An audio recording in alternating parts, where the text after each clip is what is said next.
ക്യാൻസറിനെ എങ്ങനെ തിരിച്ചറിയാം? ക്യാൻസർ ബാധിച്ച ആളുകൾ ഓരോ വർഷം കഴിയുന്തോറും കൂടിക്കൂടി വരികയാണ്.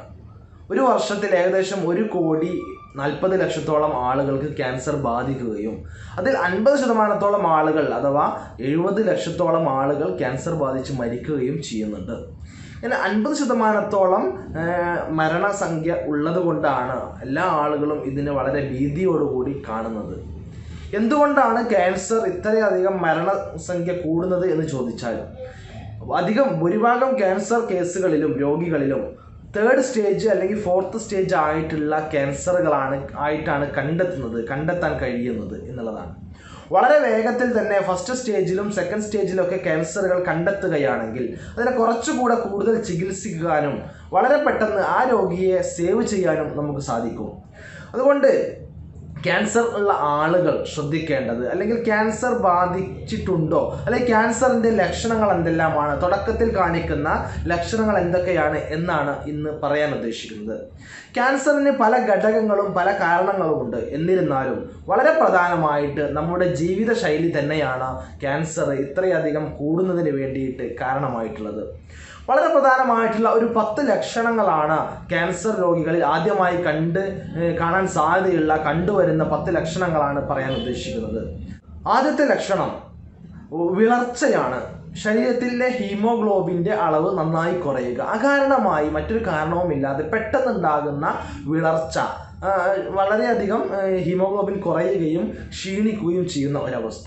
രണ്ടാമത്തെ കാര്യം ശ്വാസതടസ്സം, അല്ലെങ്കിൽ ശ്വാസോച്ഛ്വാസത്തിലുണ്ടാകുന്ന ബുദ്ധിമുട്ട്, ദീർഘമായി നിലനിൽക്കുന്ന ചുമയും ആ ചുമച്ച് കഫം വരുമ്പോൾ കഫത്തിൽ രക്തത്തിൻ്റെ സാന്നിധ്യം കാണപ്പെടുക.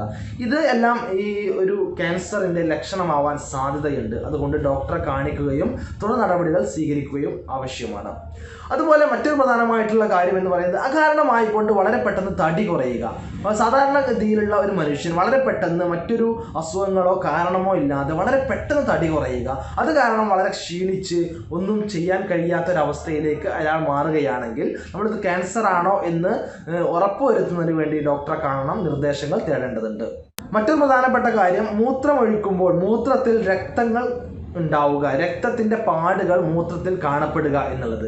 അല്ലെങ്കിൽ മൂത്രമൊഴിക്കുമ്പോൾ കൃത്യമായി മൂത്രമൊഴിക്കാൻ കഴിയാതെ മൂത്ര തടസ്സമോ അല്ലെങ്കിൽ മൂത്രം ഉറ്റി വീഴുന്ന അവസ്ഥയോ ഉണ്ടാകുന്നതും അത് സംബന്ധമായിട്ടുള്ള ക്യാൻസർ ഉണ്ടാവാൻ സാധ്യതയുള്ള ഒരു ലക്ഷണങ്ങളിൽ ഒന്നാണ്. അതുപോലെ തന്നെ സ്തനാർബുദം, ബ്രസ്റ്റ് ക്യാൻസർ എന്ന് പറയുന്നത്, അതിലുണ്ടാകുന്നതാണ് സ്തനങ്ങളിൽ ഉണ്ടാകുന്ന മുഴകൾ. വളരെ പെട്ടെന്നോ അല്ലെങ്കിൽ വളരെ ചെറുതോ വലുതോ ആയിട്ടുള്ള മുഴകൾ കാണപ്പെടുക. സ്ത്രീകളാവുമ്പോൾ ഒരു 35 വയസ്സിന് മുകളിലുള്ള സ്ത്രീകളൊക്കെ ഇടയ്ക്കിടയ്ക്ക് സ്വന്തം സ്തനം എക്സാമിൻ ചെയ്യുകയും എവിടെയെങ്കിലും മുഴകളോ തടിപ്പുകളോ പാടുകളോ കാണപ്പെടുന്നുണ്ടെങ്കിൽ അല്ലെങ്കിൽ വേദനയോ മറ്റോ ഉണ്ടെങ്കിൽ ഡോക്ടറെ കാണിക്കുകയും അതില്ല എന്ന് ഉറപ്പുവരുത്തുകയും ചെയ്യേണ്ടത് നിർബന്ധമായിട്ടുള്ള ഒരു കാര്യമാണ്. അതുപോലെ മലദ്വാരത്തിൽ രക്തസ്രാവം ഉണ്ടാവുക, മലബന്ധം ഉണ്ടാവുക, അല്ലെങ്കിൽ കൃത്യമായിട്ട് മലം പോവാതിരിക്കുകയും അവിടെ ബ്ലീഡിങ് ഉണ്ടാവുകയും ചെയ്യുക. അത് തെറ്റിദ്ധാരണ പരമായി ഹെമറോയിഡ്സ് ആണോ പൈൽസ് ആണോ എന്ന് തെറ്റിദ്ധരിക്കപ്പെടുകയും ക്യാൻസർ കണ്ടെത്താൻ വളരെ ലേറ്റ് ആവുകയും ചെയ്യാറുണ്ട്.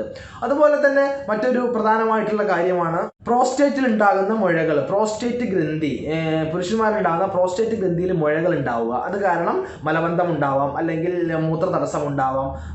അത്തരത്തിലുള്ള ക്യാൻസറുകളും ഉണ്ടാവാൻ സാധ്യതയുണ്ട്. മറ്റൊന്നാണ് ആർത്തവ വിരാമമുള്ള സ്ത്രീകൾക്ക്, അഥവാ ആർത്തവം നിലച്ചുപോയ സ്ത്രീകളിൽ വീണ്ടും ആർത്തവം വരിക.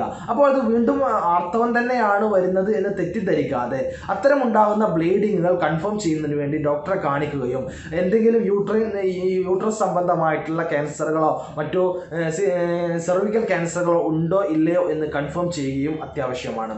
മറ്റൊന്ന് ശരീരത്തിൽ തൊലിയിൽ കാണപ്പെടുന്ന മറുകുകൾ അഥവാ കാക്കപ്പുള്ളികൾ എന്നൊക്കെ പറയുന്നത് സാധാരണമായി കൊണ്ട് വലിപ്പം കൂടിക്കൂടി വരിക, സാധാരണ ഉള്ള വലിപ്പത്തിൽ അധികമായി വലിപ്പം കൂടിക്കൂടി വരിക, അതിൽ പ്രത്യേകതമായി എന്തെങ്കിലും കാണുക, അങ്ങനെയൊക്കെയാണെങ്കിൽ ഉടനെ ഡോക്ടറെ കാണുകയും അതിൽ എന്തെങ്കിലും ക്യാൻസർ സാധ്യതയുണ്ടോ എന്ന് കണ്ടെത്തുകയും ചെയ്യുക. ഉണ്ടെങ്കിൽ അതിന് ഉടനെ തന്നെ ചികിത്സിക്കുക.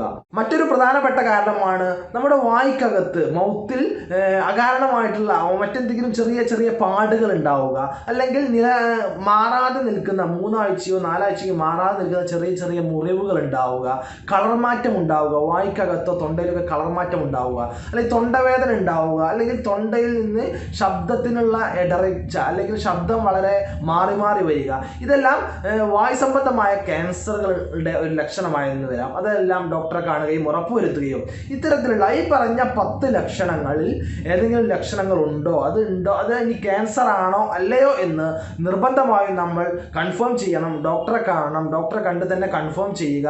എന്നിട്ട് ഇത് ആവശ്യമാണെങ്കിൽ അതിന് കൃത്യമായിട്ടുള്ള ചികിത്സയും എടുക്കുകയാണെങ്കിൽ ക്യാൻസർ അതിൻ്റെ 3rd സ്റ്റേജിലേക്കും 4th സ്റ്റേജിലേക്കും പോകാതെ നമുക്ക് അതിൻ്റെ 1st സ്റ്റേജിലോ 2nd സ്റ്റേജിലോ തന്നെ അതിനെ പിടിച്ചു നിർത്താനും കൃത്യമായിട്ട് ചികിത്സിച്ച് പൂർണ്ണമായിട്ട് ഭേദമാക്കാനും കഴിയും. അതിനുള്ള ചികിത്സാ രീതികൾ ഇന്ന് ഒരുപാട് നമ്മുടെ നാട്ടിൽ ലഭ്യമാണ്. റീജിയണൽ ക്യാൻസർ സെൻറ്റർ തിരുവനന്തപുരത്തുണ്ട്, അതുപോലെ ഹോമിയോപ്പതി ക്യാൻസർ സെൻറ്റർ മലപ്പുറം ജില്ലയിൽ വണ്ടൂർ ഉണ്ട്.